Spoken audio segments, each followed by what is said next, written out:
តើអ្វីទៅជាប្រភេទវិឡាបែបអាជីវកម្មសម្រាប់យុគសម័យថ្មីនេះ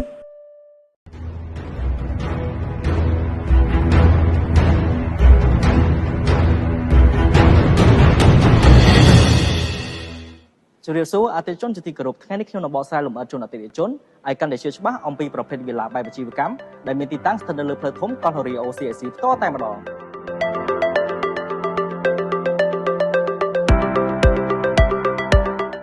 Elite Villa គឺជាប្រភេទវិឡាបែបអាជីវកម្មទី1ដែលរួមបញ្ចូលគ្នាបានទាំងការរស់នៅនិងអាចបង្កើតអាជីវកម្មបានជាច្រើនដូចជាក្រុមហ៊ុនទេសចរ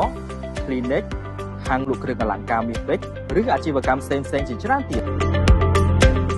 លក្ខណៈពិសេសរបស់ Elite Villa ដីមានទំហំជាង600ម៉ែត្រការ៉េផ្ទះមានទំហំធំមានប៉ុស្តិ៍សន្តិសុខឯកជនចំណតឡានធំទូលាយចណ្ដាលយន្តអាងហែលទឹកបន្ទប់ KTV បន្ទប់ Steam និង Sauna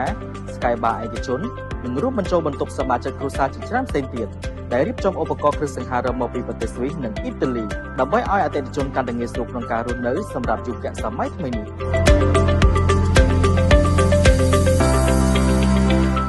សម្រាប់បងអតិថិជនដែលមានចំណាប់ចង់បានប្រភេទវិឡាបែបអាជីវកម្មនេះសូមទំនាក់ទំនងមកខ្ញុំបានផ្ទាល់តាមរយៈលេខទូរស័ព្ទឬលេខ Telegram ដែលមាននៅខាងលើសូមអរគុណ